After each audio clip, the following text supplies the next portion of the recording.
Hello बच्चों, तो कैसे हो आप सब लोग। आई होप सो अच्छे होंगे और मन लगाकर स्टडी कर रहे होंगे। आज हम एक बहुत इंपॉर्टेंट टॉपिक करने वाले हैं, वो है फाइनेंशियल स्टेटमेंट एनालिसिस के चैप्टर 2 के 15 एमसीक्यूज जो कि हम करने वाले हैं, जो कि मोस्ट इंपॉर्टेंट है और आने के पूरे चांसेस है। तो मेरे साथ में जुड़े रहेंगे। जो लोग चैनल पे नए हैं प्लीज सब्सक्राइब द चैनल, क्योंकि कॉमर्स से रिलेटेड एक्सक्लूसिव वीडियोस मेरी आपको मिलती रहती हैं। चलिए बिना टाइम को वेस्ट किए शुरू करते हैं।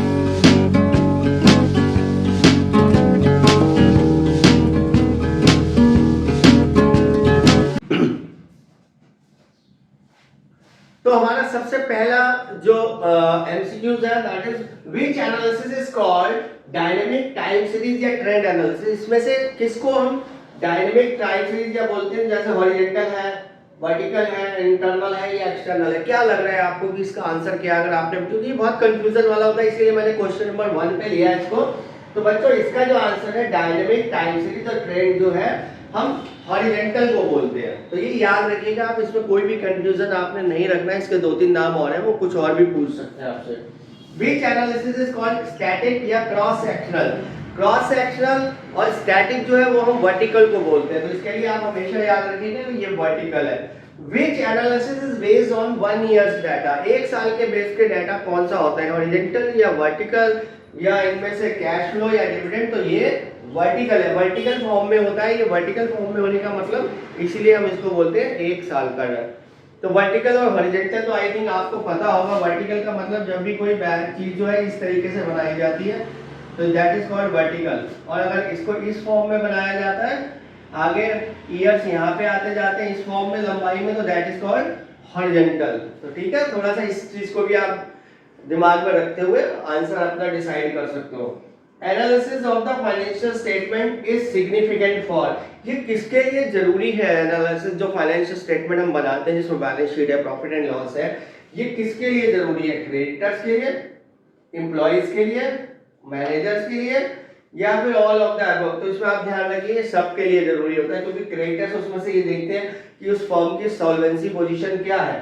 मैनेजर्स अपने जो डिसीजंस लेने होते हैं बिजनेस से रिलेटेड वो लेते हैं, और एम्प्लॉइज अपना बोनस देखते हैं, कंपनी सैलरी कितनी पे कर पाएगी, बोनस पे कर पाएगी नहीं। तो ऑल ऑफ द अबव इसका आंसर है। When bad position, very very important question और बहुत ही ज्यादा कंफ्यूजन करने वाला कि when the bad position of a business is depicted as a good loan. जब एक बैड पोजीशन अच्छी दिखाई जाती है तो उसको हम क्या बोलेंगे, personal bias, price level changes, window dressing या ऑल ऑफ देम। तो उसमें एक ही चीज ध्यान रखिए, विंडो ड्रेसिंग। विंडो ड्रेसिंग का मतलब ये होता है कि हमारे बिजनेस की पोजीशन अच्छी नहीं है, फिर भी हम उसमें कुछ मैनिपुलेशंस करके उसको अच्छी दिखाने की कोशिश कर रहे हैं। तो that is called this one. तो आइए 5 है, फटाफट अगर आपको आते हैं तो ठीक है, अगर नहीं आते तो फटाफट नोट करिए, मैं 5 और बताता हूँ आपको। तो टोटल 15 करने हमने, ज्यादा लंबी वीडियो नहीं होने वाली है। तो आइए रिमेनिंग और देख लेते हैं कि नेक्स्ट कौन से। 6 है, main limitation of the financial statement is. Financial statement की मेन लिमिटेशंस क्या है। Affected by the window dressing, ये तो है ही है। Difficulty in the forecasting, do not reflect the price level and all of the. तो इसमें ऑल ऑफ द, क्योंकि ये सारी की सारी जो है उसकी लिमिटेशंस हैं। Parties interested in the financial statement, investors yes, creditors yes, government yes. तो ऑल ऑफ द अबव, यानी कि इन दोनों का आंसर अगर हम देखें तो that is all of the above.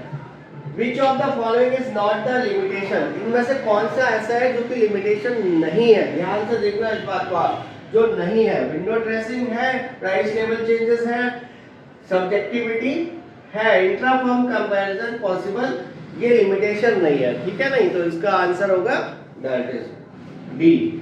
For home analysis of financial statement is not significant, किसके लिए जरूरी नहीं है।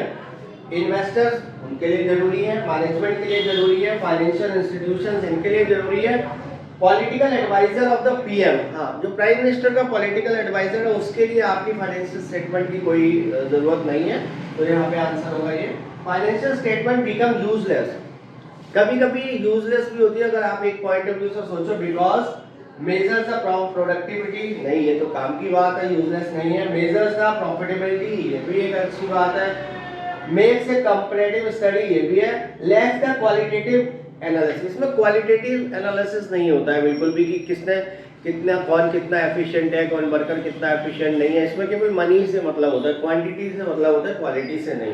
तो ठीक है, all these are the financial statement के एमसीक्यूज हैं। आई थिंक आपने देख लिया होगा कि आपको कितने आते जो नहीं आते, वो बाकी के आप अच्छे से कर लीजिएगा, सो दैट कि आप अच्छे नंबर से पास हो और पूरे के पूरे आपके ठीक है। मिलते हैं नेक्स्ट वीडियो में।